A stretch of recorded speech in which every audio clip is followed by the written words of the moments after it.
주천의 주식시황 시간입니다. 안녕하세요. 주천입니다. 오늘 이 시간에는 셀트리온 레퀴로나주 유럽 수출 규모와 시기는 시장 재상승 열쇠는 자 그럼 무엇을 알아볼 것인가? 첫 번째, 시장 재상승 열쇠는 외국인 손에 있다. 두 번째, 외국인 수급이 개선되기 위해서는. 세 번째, 레퀴로나주 유럽 수출 시기와 규모는.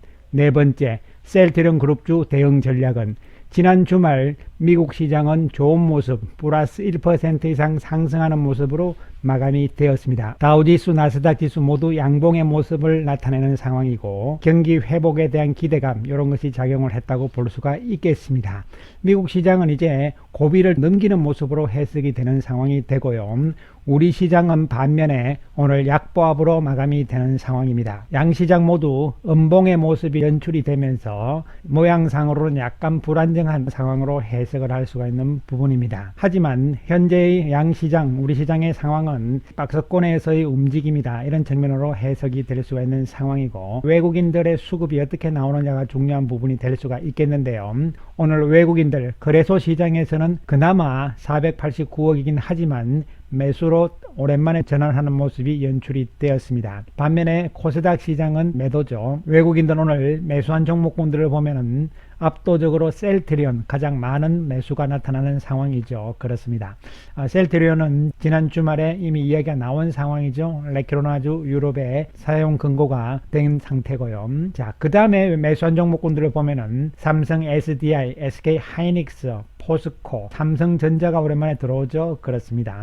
그리고 한국조선해양, LG화학 이런 모습이 되는 것이죠. 한국조선해양하고 포스코는 경기 관련주 쪽의 실적이다 이런 측면으로 접근을 할 수가 있는 것이고요. 그 다음에 삼성 SDI, LG화학, SK 하이닉스, 삼성전자 이런 쪽은 반도체와 그리고 또 2차 전지에서 기존의 성장주 쪽의 주도주 맥락으로 볼 수가 있는 부분이 되겠습니다. 한편 매도한 종목군들을 살펴보면 단기적으로 상승폭이 컸던 HMM, 그 다음에 네이버와 카카오, 셀트리온 헬스케어, 현대차, 셀트리온 제약 이렇게 되는 것이죠.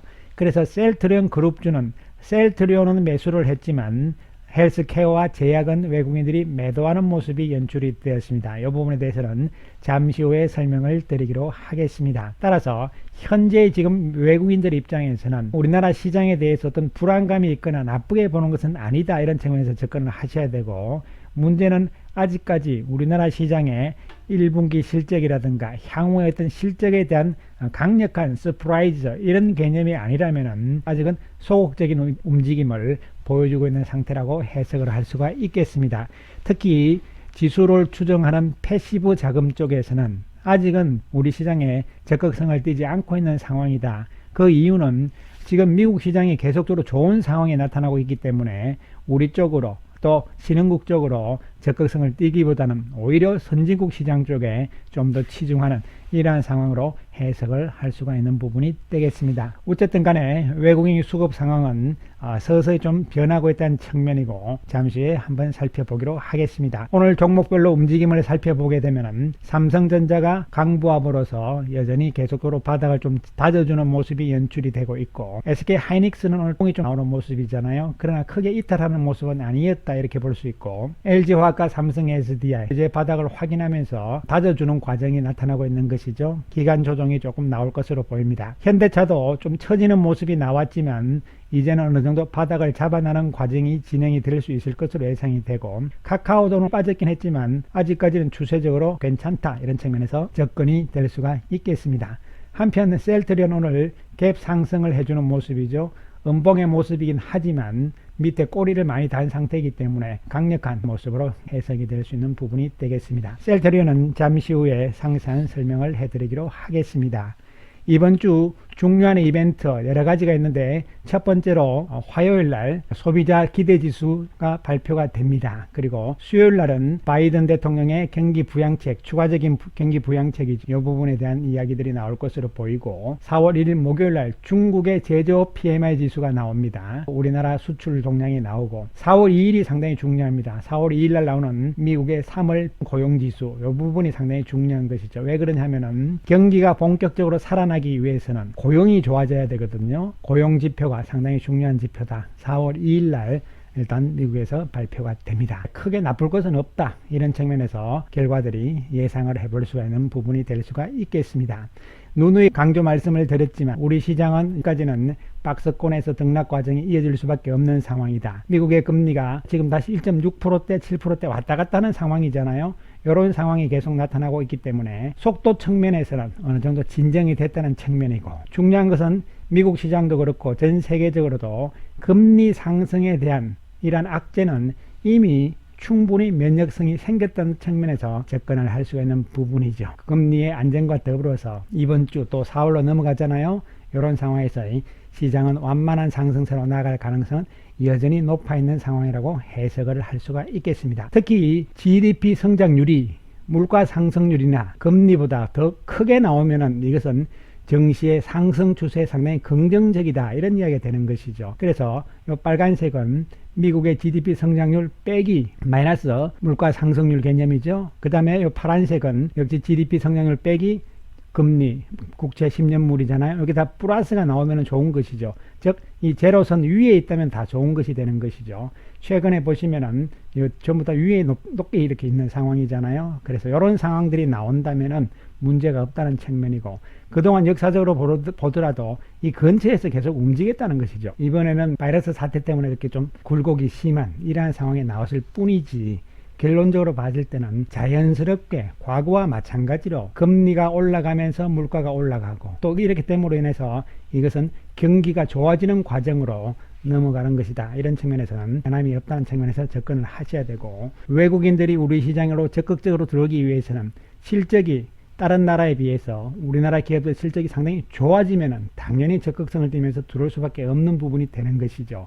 이 부분에 있어서도 중요한 부분들은 과거에 파란색 영업이익이죠. 2018년 영업이익 가장 컸던 부분인데 이미 올해는 이것을 돌파를 할 수 있다는 측면이 되는 것이죠. 그 다음에 이 회사의 순이익도 마찬가지입니다. 가장 높았던 것이 2017년인데 이번에 충분히 돌파를 한다는 이야기잖아요. 그래서 2021년, 2022년 계속적으로 영업이익과 순이익이 과거보다 높아지는 상태들이 최대치로 나오는 상황이기 때문에, 이렇게 된다면 시간이 지날수록 외국인 쪽에 특히 패시브 자금들의 유입 가능성은 높다는 측면에서 긍정적으로 볼 수 있는 대목이 되겠습니다. 물론 지금 이제 문제는 외국인들의 수급 상황이죠. 세계 최대의 자산운용사인 블랙락이 운용하는 펀드 쪽에, 우리나라 전용 펀드 쪽에 지금 돈들이 아직은 별로 안 들어오고 있습니다. 그러나 빠지진 않고 있는 상황이죠. 그리고 신흥국 지수 쪽에서도 보시면은 조금씩 늘어나는 상황이잖아요. 그렇기 때문에 빠져나가지 않는다는 것만 해도 상당히 긍정적이다. 따라서 지금은 외국인 수급 측면에서도 정체되어 있는 상황이긴 하지만 우리나라 기업들의 실적이 예상만큼 또 예상 이외로 좋아지는 상황들이 나온다면은 외국인 자금들은 곧 들어올 수 있는 상황이라는 말씀을 다시 한번 강조를 드릴 수가 있겠습니다. 자, 셀트리온 우리가 다 아는 내용이죠. 이제 주말에 나왔기 때문에요. 유럽의약품청에서 품목 허가 전 국가별 사용 근거 의견을 획득을 했다. 상당히 중요한 부분이고요. 따라서 유럽 개별 국가의 치료제 도입이 가능해졌다. 그리고 롤링 리뷰는 계속 진행이 된다. 또 한 가지는 램시마 SC에 대한 이야기도 있었어요. 그동안 램시마 기존의 IV형을 미리 투약을 하고 그 다음에 SC를 투약을 했는데, 이제는 그런 거 없이 바로 램시마 SC를 투약을 할 수 있도록 변경 허가도 승인 공고가 나왔다는 것이죠. 이 두 가지 부분이 핵심적인 부분인데, 램시마 SC는 사실 원래 상당히 중요한 셀트리온의 다코스죠. 이런 측면에서 긍정적으로 볼 수가 있는 것인데요. 중요한 것은 이제 우리가 금액 개념과 규모 이런 부분들인데요. 일단 셀트리온 측에서 이야기하는 것은 이미 지난해 10만 명분의 치료제 생산을 완료했다. 그리고 글로벌 수요에 따라서 150만 명에서 300만 명분의 레키노나를 추가 생산해서 즉각적으로 공급에 대응한다. 이게 왜 중요하냐면요. 지금 실제적으로 이 항체 치료제라는 것이 공급이 딸립니다. 왜냐하면 제조하는데 그만큼 시간이 걸린다는 것이죠. 그래서 미국의 릴리나 리제너런 쪽에서 지금 미국에서도 공급이 지금 딸리고 있죠. 그만큼 빨리 만들지를 못한다는 이야기죠. 공장 규모라든가 이런 부분이 상당히 중요한 것이죠. 셀트리온은 이 부분에서도 문제가 없다는 것이죠. 충분히 공급을 할 수 있다. 이런 부분이 중요한 부분이 되는 것이고, 그 다음에 여기서 150만 명분 이 개념을 우리가 제가 다시 한번 정리를 좀 해드리기로 하겠습니다. 우리가 한 병, 즉 레키로나주 한 병을 어떻게 이야기를 하냐면은 1바이알이라고 이야기합니다. 그러니까 도스라는 표현이 한 병이 도스가 아니에요. 아니고 레키로나주는 쉽게 말씀드리면은 3병을 맞아야 돼요. 3병을 맞는다는 이야기는 3바이알이라는 뜻이 되는 것이죠. 그래서 이 3병을 합쳐서 1도즈라고 이야기를 합니다. 그 부분들을 이해를 하셔야 되고 다시 한번 또 설명을 드리겠습니다. 그 다음에 램시에마 SC에 대해서도 류마티스 관절염 증후증에 한해서는 바로 투여가 가능하다. 이런 부분도 중요한 부분이 될 수가 있겠습니다. 자, 그러면은 과연 현재 미국에서 판매가 되고 있는 미국 정부가 구매한 항체 치료제 얼마냐 이런 부분들이잖아요.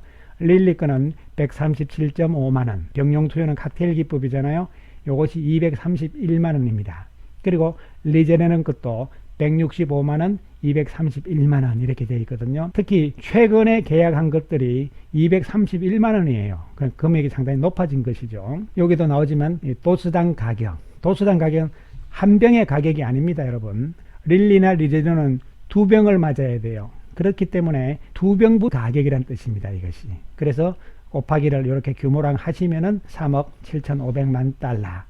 그래서 이것을 다 우리 돈으로 환산을 하면 이렇게 됩니다. 그래서 현재 계약한 미국에서만 5조 7,893억 원이 되는 것이죠. 자, 그러면은 오늘 나온 하나금융투자에서 나온 자료를 보면은 도수당 875달러로 가정을 했습니다. 우리 돈으로 약 100만 원인데요. 일단 이건 제가 한 것이 아니고 하나금융투자의 자료에서 한 거니까요. 이 금액에 대해서는 이렇게 저렇게 이야기하지 마시고요. 일단 이 내용만 말씀을 먼저 드리겠습니다. 100만 원으로 가정을 했고 판매 규모는 200만 도즈라고 합니다. 여기 뭐냐면 레키로나주는 한 사람당 3병을 맞아야 되잖아요. 몇 병이냐 하면은 3병이니까 600만 병입니다. 그것이 200만 도즈가 되는 것이죠. 도즈의 가격이 그래서 약 2조 정도 판매가 예상이 되는 것이죠. 왜냐하면 100만원 곱하기 200만 도즈니까 1도즈당 가격이라는 이야기입니다. 100만원이라는 것은 이를 먼저 하셔야 되고, 그러면 2조 정도 판매가 예상이 되면 실제적으로 매출은 어떻게 될 것이냐. 셀트리온이 60%, 셀트리온 헬스케어가 40%, 그래서 셀트리온 매출은 플러스 1.2조, 그 다음에 헬스케어는 약 8천억. 이렇게 이제 하나금융투자에서 분석을 한 겁니다, 여러분. 물론 이 부분에서 셀트리온이 60%, 헬스케어가 40%가 될지 아니면은 그것은 회계적으로 조정을 할 수가 있는 부분인 것은 분명합니다. 그리고 이 가격도 한 도수당 100만 원이 될지, 최근에 추세는 200만 원대잖아요. 200만 원대가 될지, 이것은 역시 알 수 없는 부분입니다, 실제적으로는. 그리고 판매 규모가 예상으로 200만 도즈가 될지 300만 도즈가 될지, 역시 이것도 알 수 없는 부분이에요, 여러분. 이 부분을 잘 이해를 하자. 도즈는 한 명당의 개념이 되는 것이고, 그 다음에 바이알이 한 병이에요, 여러분. 예, 그 개념에서 도즈당 가격이라는 측면을 다시 한번 이해를 하시면 되겠습니다. 어쨌든 간에 중요한 것은 그것이 아니고, 여기서 중요한 것은 그렇다면은 이것이 언제쯤 수출이 이루어질 것인가. 일단 서정진 회장은 현재 7개 나라와 진행 중이라고 이야기를 한 상태입니다. 제 개인적인 생각에는 아마 가장 먼저 나오는 것은 프랑스 쪽이 아닐까, 이렇게 예상이 되고, 그렇게 되고 그 다음으로 이제 어느 국가가 나올지는 두고 봐야 되는 부분이 아닐까, 이렇게 예상이 되는데, 가장 중요한 것은 어쨌든 간에 핵심은 기존에 없던 매출이 생긴다는 부분이죠. 최소한 1조 이상의 신규 매출이 생긴다는 부분이 되는 것이죠. 따라서 2021년 올해는 하나금융투자에서는 약 3조 2,900억 정도의 셀트리온의 매출을 예상을 하고 있는 부분이 되는 것이죠. 이것도 최소한의 숫자란 측면을 가정을 했다, 이렇게 말씀을 드리겠습니다.